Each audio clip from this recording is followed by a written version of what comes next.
Ja, maar ik kom toch even, want het thema is bestuurlijke vernieuwing. Het thema gaat over dat we het met elkaar, en dat zijn wij zijn het er allemaal over eens, we gaan het anders doen. Zeg maar. We gaan concrete, andere dingen. Wat betekent dat dan voor jou? Dan kun je dat misschien heel specifiek en concreter maken, hoe je die bestuurlijke vernieuwing voor je ziet, waar misschien de andere partijen ook wel op aangaan. Dat je denkt, hé, misschien dat je juist vanuit jou bekeken wel alle andere partijen aan jou weet te binden. Nou, nogmaals, mijn eerste zin. Ik denk dat we met een raadsprogramma ook moeten gaan werken. Dat is vernieuwing, dat is nog nooit gebeurd. Een raadsprogramma op inhoud waar we met z'n allen zeggen dat vraagt urgentie. Jan Hendricks, raadsprogramma, gaat het dat oplossen? Ja, ik wil ik sta hier het helemaal verkeerd. Sorry, ik ben helemaal alle kanten. Heel laat maar liggen. Oh Jan, ik wil eerst even reageren op wethouders. Ja, komt. Zoals ik al eerder heb aangegeven, vind ik dat wethouders die moeten kunnen besturen. Ja. En die zijn goed op hun vakgebied, Daar moet je op kiezen. En of ze dan uit Venray komen of niet uit Venray komen, maakt helemaal niks uit. Dat maakt niet uit. Herald Stevens, hoe zit je erin? Nou, als je het hebt over bestuurlijke vernieuwing, ik zie het zo dat wij ons heel goed moeten realiseren hoe wij met elkaar omgaan, dat dat een effect heeft op de samenleving. Als wij van de samenleving verlangen dat mensen fatsoenlijk met elkaar omgaan, dan zullen wij het voorbeeld moeten geven. Dat zie ik als belangrijkste bewustwording voor onszelf. Dus dat betekent dat we in dialoog met elkaar moeten gaan en dat we ook op een andere manier misschien moeten debatteren. Het debatteren, dat batteren, het elkaar slaan. Ik heb daar van de buitenkant naar gekeken en daar was ik eigenlijk wel een beetje klaar mee. Hoe de mensen elkaar afmaakten. En dat zie je bijvoorbeeld ook in de Tweede Kamer. En dan denk ik, vind je het gek dat de samenleving polariseert als je elkaar zo probeert onderuit te halen? Je hebt een voorbeeldfunctie. Je hebt een voorbeeldfunctie. En dan mag ik even wat zeggen. Dus, en als je nou hier ziet hoe de discussie al gaat, dan zou ik eigenlijk tegen anderen willen zeggen, adem een keer gewoon in. Luister gewoon eens wat er gezegd wordt en reageer er dan verder niet op. En dat bedoel ik met een andere manier van omgaan met elkaar. Gewoon inademen, luisteren. Oké, er zijn er 7 die daar een mening over hebben. Jij bent de enige. Dan denk ik, oké, misschien moet ik toch eens even na gaan denken. En kan het misschien ook anders. Martin. Ja, samen kan het anders. Want een van de belangrijkste argumenten die ik Anne hoorde noemen, dat is wethouders moeten uit Venray komen. Nou, ik denk dat we daar in een samenwerkingsverband prima uitkomen, dat we die uit Venray halen. Geef ik u die, u hoeft alleen maar in te stappen straks, denk ik. Wil je beschrijven? Ja, ik vind het toch jammer dat de discussie alleen maar gaat over waar de wethouders vandaan komen, of wie het met wie gaat doen, of met 8 gaan doen, of een raadsprogramma, of een coalitieprogramma. Want ik denk dat dat nog steeds niet vernieuwend is als we in die achterkamertjes blijven zitten. De bestuurlijke vernieuwing in mijn ogen is echt om het samen met die inwoners te doen. En daar gaat die hele discussie nu niet over. Maar misschien was dat de bedoeling van... Hoe gaan we dat doen, Wim? Hoe gaan we dan die verbinding zoeken met met de burgerij? Wat je nou ziet, mensen in het gemeentehuis, dat zijn dossiertijgers, dat zijn vergadertijgers. Maar we moeten meer die wijken in, die dorpen in, met de betrokkenen praten. Weten wat er speelt. Zorgen dat die vanaf het begin van een proces weten hoe een traject gaat lopen. Niet aan het eind een informatieavond om draagvlak te creëren en ze door proberen te douwen. Daar moeten we de verandering in maken. Is er ruimte voor een burgerforum in jouw optiek, Wim? Ja, alle initiatieven die vanuit de samenleving komen, die zullen wij in principe ondersteunen. Hoe zou het eruit kunnen zien? Als we het hier hebben, burgerforum. Absoluut, absoluut. Ja? Daar werken we aan mee. Ja. Ja? Hoe is dat voor jou, Harold? Ja, dat vind ik prima. Ja? Ja. Bijna het uitgangspunt van D66, dit soort dingen. Het uitgangspunt van D66 inderdaad, hè? Henk? Ja, dat toch een kleine winstwaarschuwing. Winstwaarschuwing? Ja. Voor? Burgerforum bedoel je? Nee, burgerforum vind ik prima. Maar je moet het er wel op dat moment ook naar de inwoners kunnen uitleggen wat ze daarmee kunnen bereiken. En waar de beslissingen genomen worden. En dat het toch echt de gemeenteraad is die weliswaar luistert naar de burgerfora, dat moet, dat is duidelijk. Maar beslissingen worden in de gemeenteraad. Dat vind ik interessant. Is het zo dat de gemeenteraad altijd, ten alle tijden, de beslissingen moet nemen?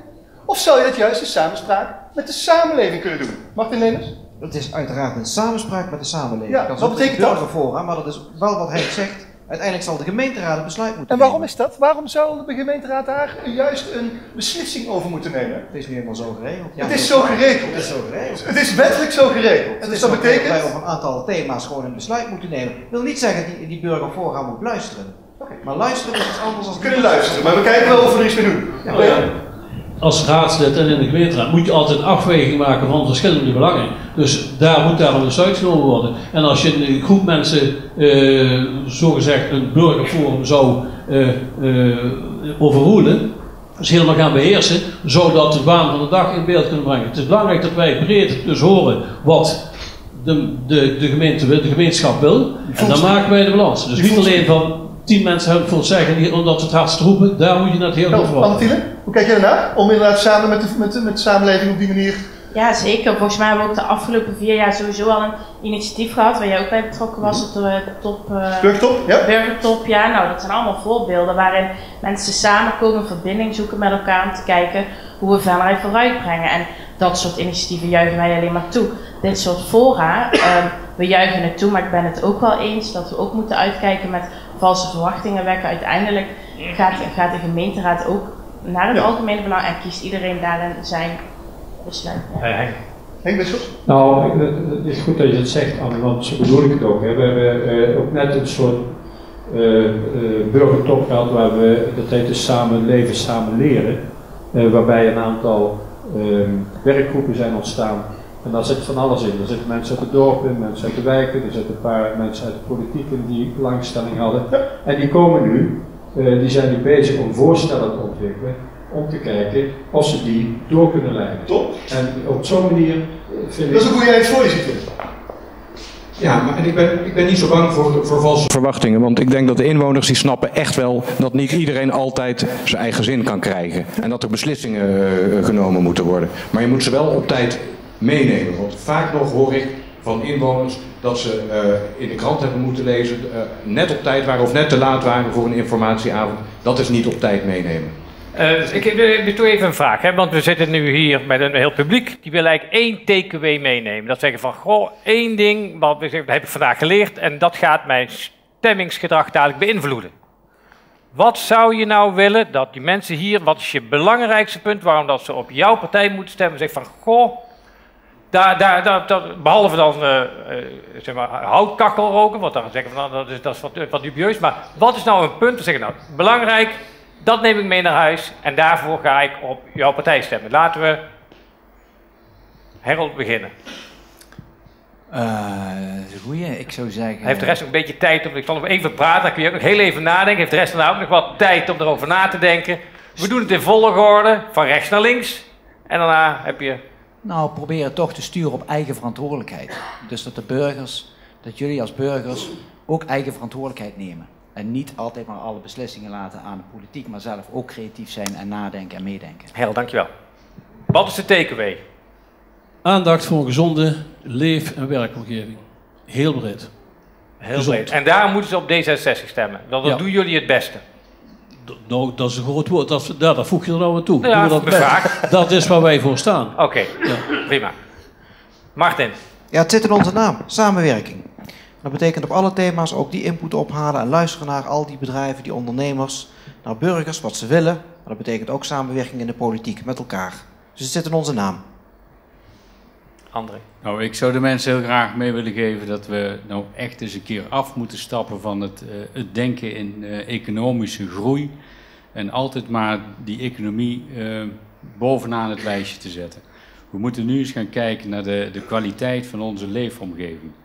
Oké, dankjewel. Anne? Het CDA staat met een heel nieuw, jong en fris team klaar. En samen kenmerken wij ons door daadkracht, ruggengraat en lef. Dankjewel. Daarom stemmen op CDA. Armoedebestrijding vind ik het allerbelangrijkste. Iedereen moet mee kunnen doen. Jan, dankjewel. Wim? Een veilige, gezonde, groene leefomgeving. En Henk? Ja, bij ons zit het niet in de naam, maar bij ons zit het wel in het programma. Want we hebben het programma, ons programma heet Verbind Venray. En dat is niet verbind met DT.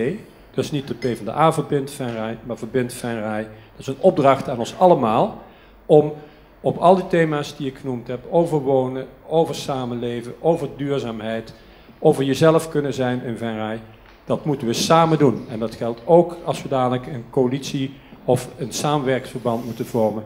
Dan zou het mooi zijn als we dat zo goed mogelijk samen kunnen doen. Want dat is het belangrijkste voor Venray. Oké. Goed. Mag ik een applaus voor de lijsttrekkers, dames en heren? Kom even bij, Arnold, want ja, we komen nu richting het einde van het debat. We hebben van alles hier de zaal rond zien gaan, Arnold. En ik ben wel benieuwd of dat stemgedrag, hoe dat er momenteel voor staat. Misschien eerst eens even de kiezer. Ja, daar komen ze meteen op. Kijken of hij zo meteen gestemd heeft. Iedereen mag zijn telefoon er wel even bij pakken.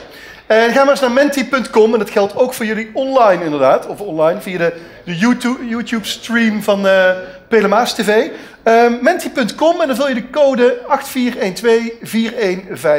in. Sommigen zitten er misschien nog automatisch in. En dan mag je je stem invullen. Je mag je stem invullen en dan zien wij zo meteen... Kijk, er zitten al 38 mensen die al gestemd hebben. Kijk, 2 loopt snel op. Arnold? Ja. Het gaat in ieder geval... gaan we eens kijken hoe ver het zo meteen... Kunnen we de 2 grafieken naast elkaar houden? En die zien we hebben nog wel een beetje beeld, toch? De grootste waren de 2 flanken in ieder geval. 89 net, dus we zitten in de... We zijn aan de afhakers. Nee, dat gaat goed. Goed. Kijk, daar zijn de mensen in verwarring gebracht, André. Of 77. Zullen we eens even kijken. Hoeveel heeft iedereen gestemd hier in de zaal? Ja? Bijna 80. Nou, mag ik de regie vragen om eens even te kijken? Kijk, oh. Hoeveel... PvdA verdubbeld, want die week zat op 2. Dus dat is... Kijk, PvdA is verdubbeld. CDA, jullie zaten op 17. 17 op.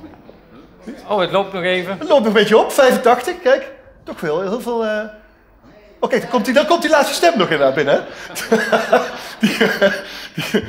Nou, zullen we eens even naar de zwevende kiezers gaan? Want daar ben ik wel benieuwd naar natuurlijk, Arnold.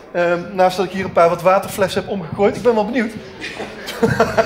Maar goed, pak ze meteen wel wat water. Hé, vertel. Ik moet Henk even teleurstellen, want mijn stem is verhuisd.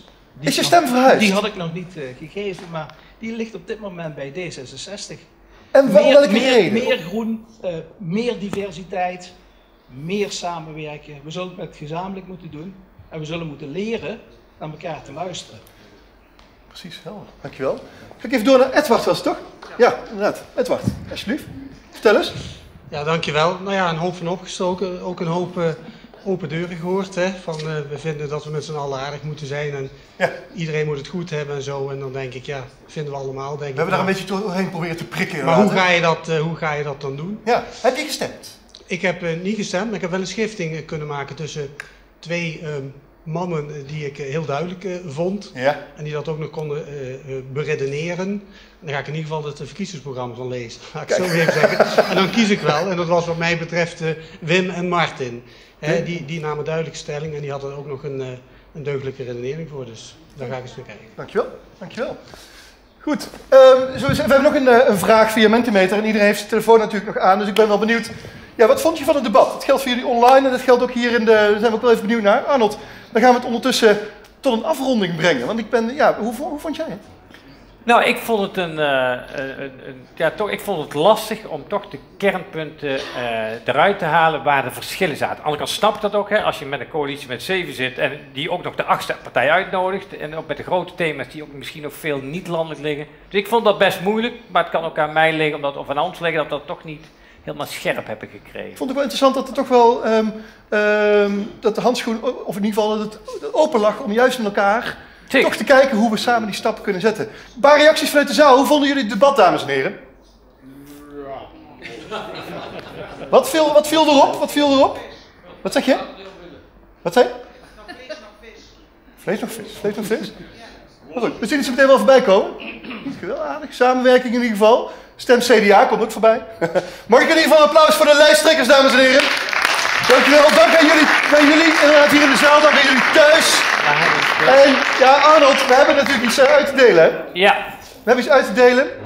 We hebben geprobeerd om inderdaad... ja, wat is het, Peter Verhoeven? Volgens mij heb jij het... Oh, wacht even. Chocolade, een hele grote chocoladeletter. Dat lijkt het op. Zal ik deze pakken? Ja. Het zijn in hout gesneden kaart van Venray. Die we aan alle lijsttrekkers gaan overhandigen. Henk Bisschops, dank voor jouw bijdrage vanavond. Wim Schrijver, dank voor jouw bijdrage vanavond. met een koffieneutje. Anne Thiele. Met een koffieneutje op het moment dat je daar naartoe bent. André van der. Dankjewel. Dankjewel voor jouw bijdrage. Martin, nee. Dank voor jouw bijdrage. Theo Zegers, dank voor jouw bijdrage. Dankjewel. Dames en heren, heb het goed. Een hele gave groet en graag tot de volgende keer. Tot ziens. Dankjewel. En een koffieneutje.